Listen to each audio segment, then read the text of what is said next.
Well, good afternoon. A small but mighty crowd today, right? so, so I hope we'll hear lots of enthusiasm from you all to make up for the numbers today.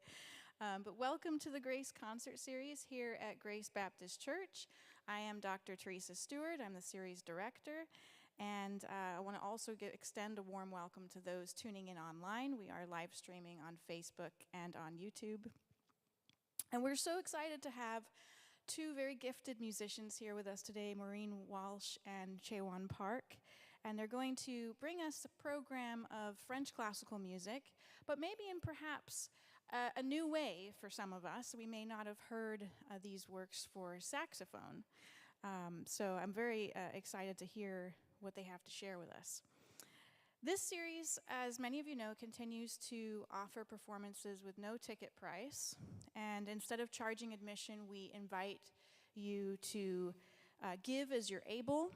And we donate all of the offerings to a worthy cause, an important need, a charitable organization. And today we are honored to be raising money for our very own Ann Webb Pastors Benevolence Fund here at Grace Baptist Church.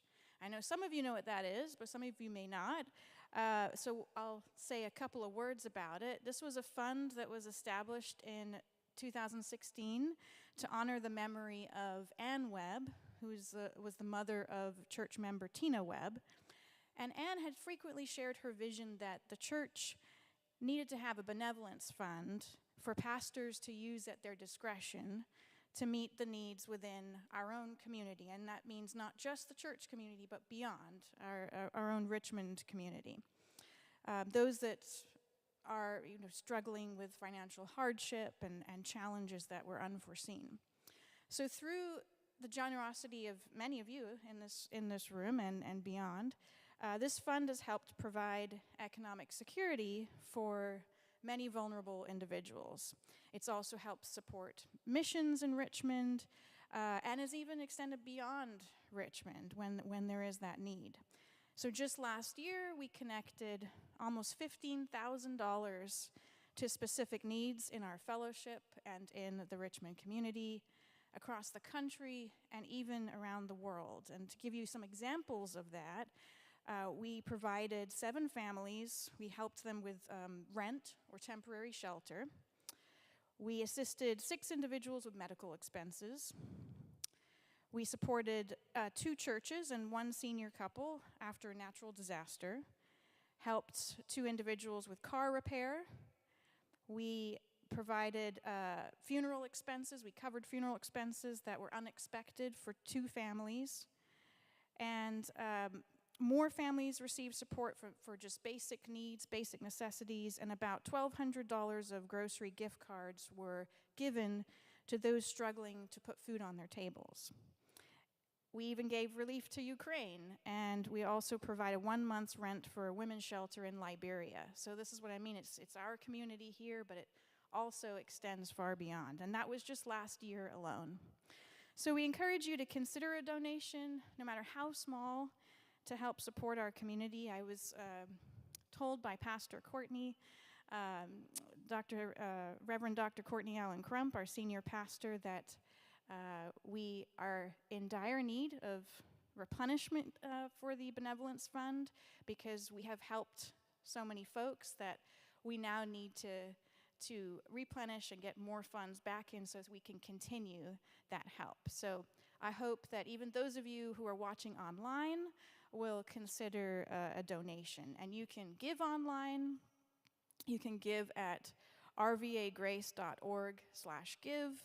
There are QR codes, in your programs, and also where you entered. You'll see giving baskets where you can give cash or check. The QR codes are also there for our online giving and Venmo. If you use Venmo, you're also welcome to give via Venmo. And once we total the offerings, then we will transfer those to our benevolence fund. And again, we will be giving that money to those who are most in need at this current time in our community. So now, get ready to hear this soothing program. I was expecting it to rain today, so I had this whole thing planned about listening to dreamy French music in the rain and how relaxing and soothing that is. But this is still going to be soothing on a sunny day. This is going to be a beautiful program, and saxophonist Maureen Walsh describes it as listening to the gentler side of the saxophone. And she's going to talk you a little bit through some of the works that her and Chewon are presenting. So it's now my pleasure to introduce to you Maureen Walsh on saxophone and Chewon Park on piano. Thank you.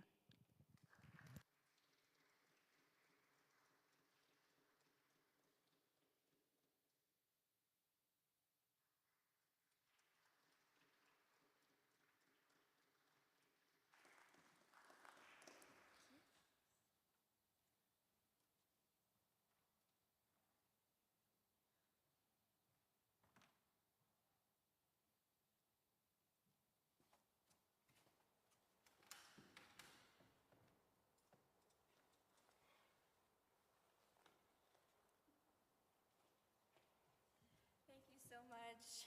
Let's see if I can get this to work. Thank you for having me here today. This is my first time performing in Richmond, Virginia. Even though I grew up in Arlington, Virginia, which isn't that far, I'm very excited to be down here, and we really enjoyed just seeing the beautiful trees as we kind of got further and further south.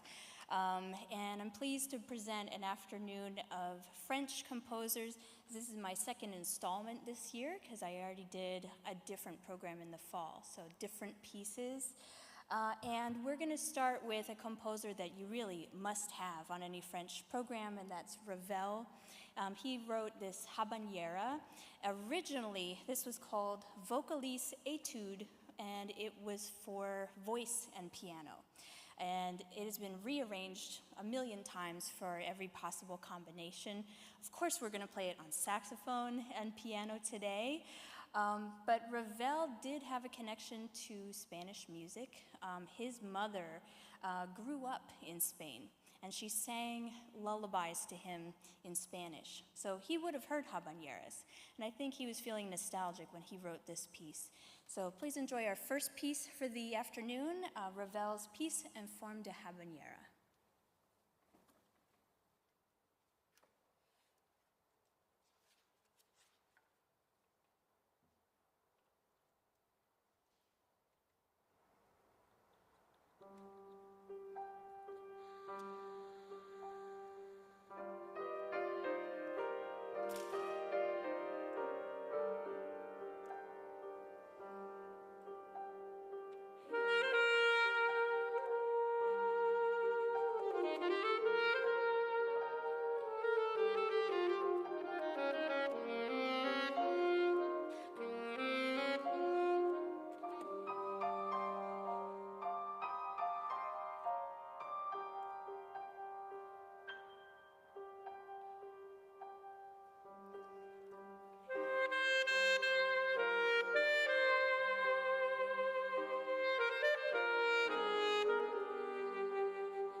you.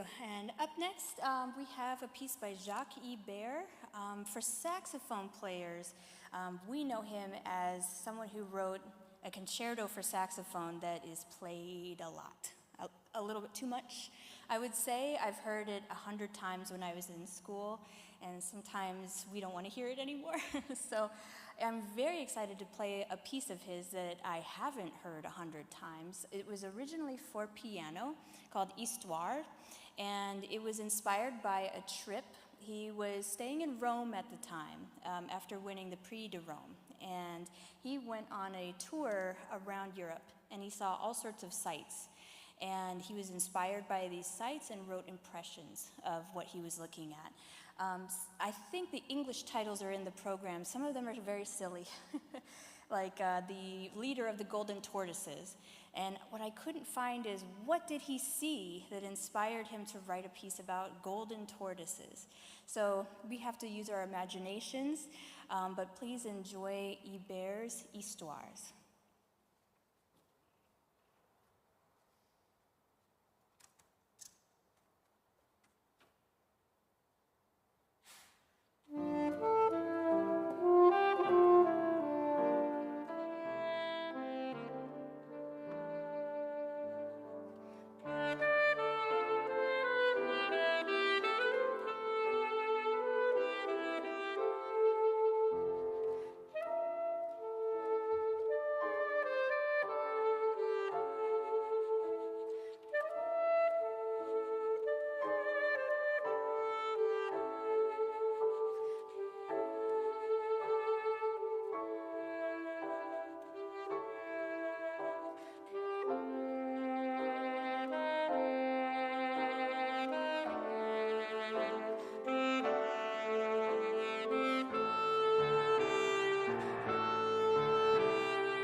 just excuse the interruption for a second. I'm going to switch to a different instrument. It'll take just a couple minutes, and then I'll tell you a little bit about the next piece. Don't go anywhere.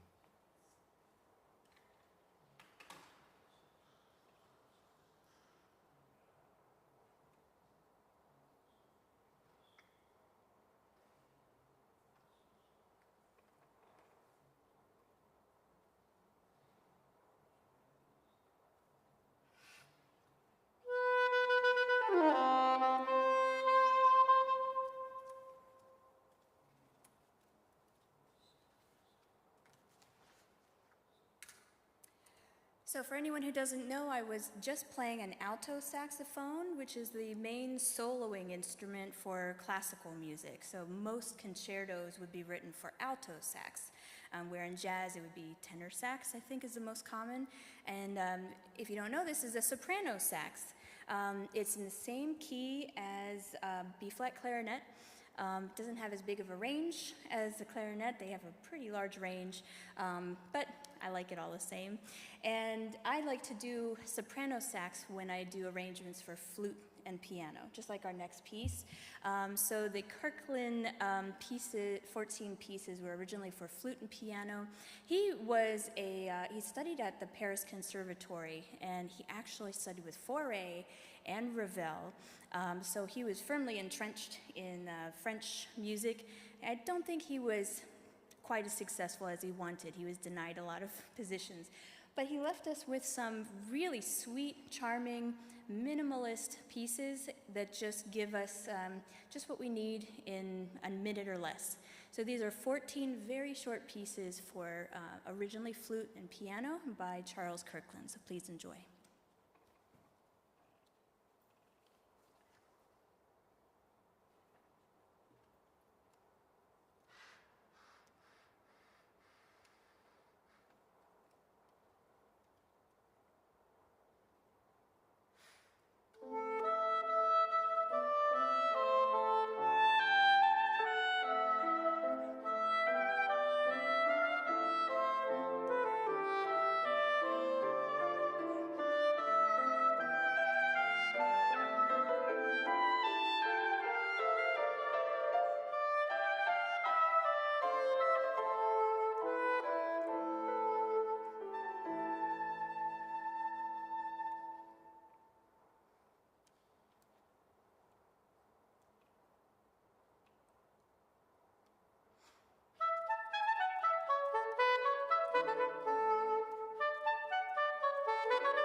And give me one more second. I'm going to switch the instrument again. I will be right back.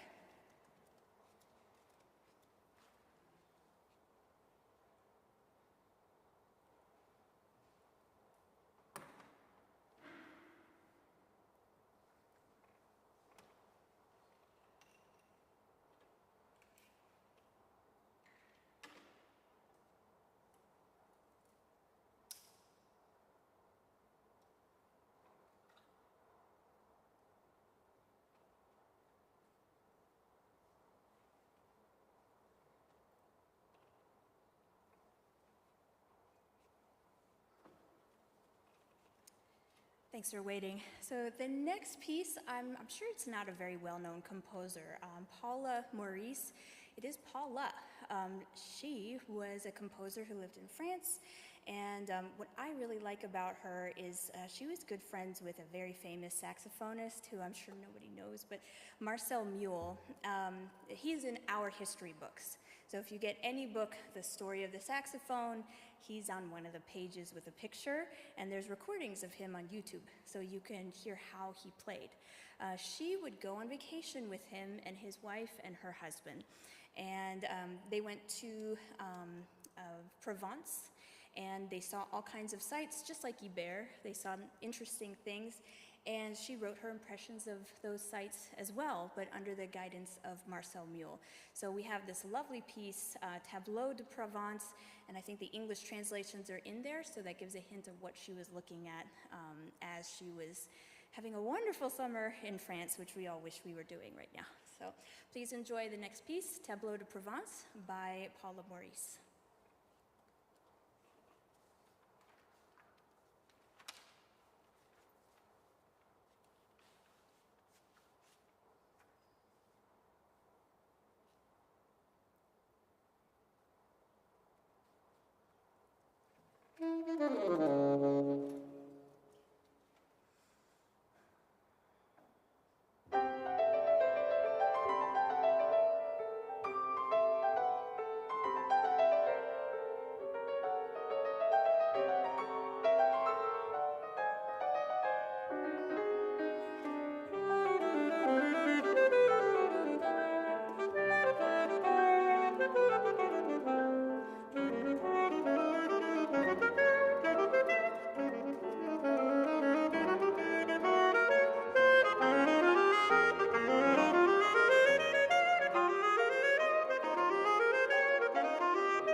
I'm very excited about this next piece. We don't always get big concertos by very well-known composers. The saxophone was invented, well, it was brought to Paris, I guess, and debuted in the 1840s. So composers before 1840 would not have known about this instrument. So having a concerto by Claude Debussy is very exciting. I won't go too much into the story because I know time is short. But it was commissioned by a wealthy widow, a Bostonian widow named Elise Hall.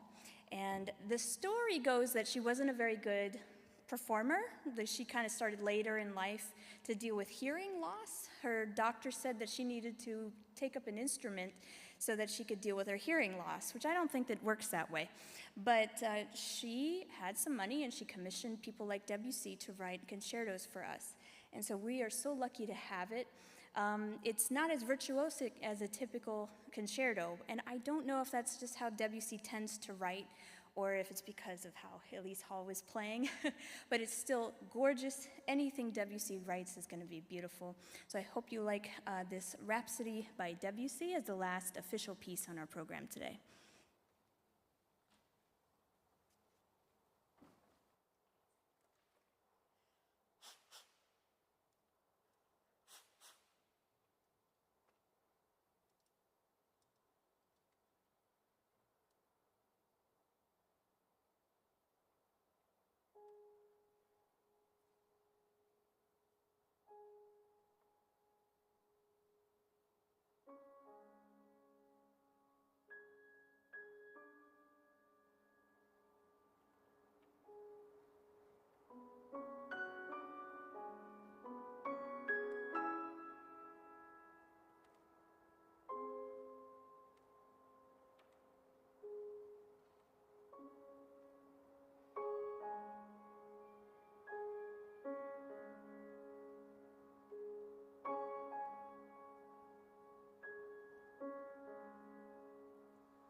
Thank you.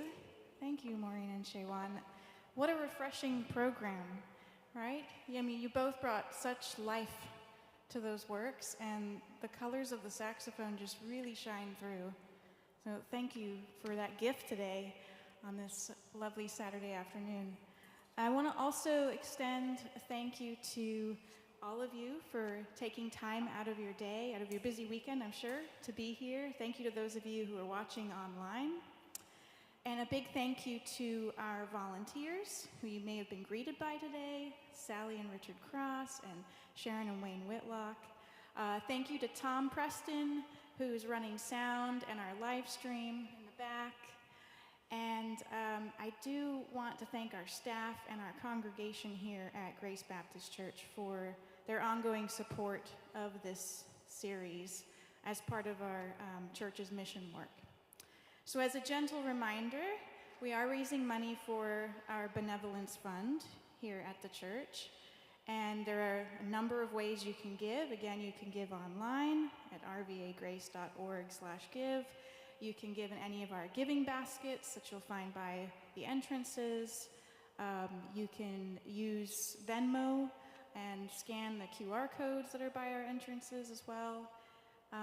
And just as to give one more plug to that fund, that we really need your help in rebuilding it, because in fact, I was just remembering that this week we partnered with 7th Street Christian Church and helped a family with rent that were on the verge of eviction, and that we've depleted our fund in order to help this family. So we now have to start back from zero and rebuild. So any small amount really helps, and then we can continue helping individuals in our community and beyond. I believe that Maureen and Chewon have one last treat for us, so I'm going to let them have the final word on this program. But please, again, just extend your thank you to them for sharing such beautiful gifts with us today. Thank you all. Thank you so much. So I hope everyone is okay if we do another Debussy piece. Nobody's going to storm out in anger with more Debussy. I could really put a whole program of Debussy together. I already have a list in my head, so one of these days. We have an arrangement of Prelude to an Afternoon of a Faun. This has sort of been pieced together from multiple arrangements. I think we need to make a few more changes to bring more of the melodic material in there, but I'm happy with it as is. But we'll keep on working on it. It sort of came from the orchestral part, then I got a unaccompanied flute version of it, where just everything was in the flute, and then it has been put together into a piece for flute and piano. So this is a Prelude to an Afternoon of a Faun, or Prélude à l'après-midi, hopefully I'm pronouncing that right, for soprano, saxophone, and piano as our last piece. Thank you so much. I have some CDs with me for the end of the concert today. I would also love to just chat with any of you if you have questions about us, about the saxophone, the program. Please come up and say hi, and I hope you enjoy the rest of your evening. Thank you so much.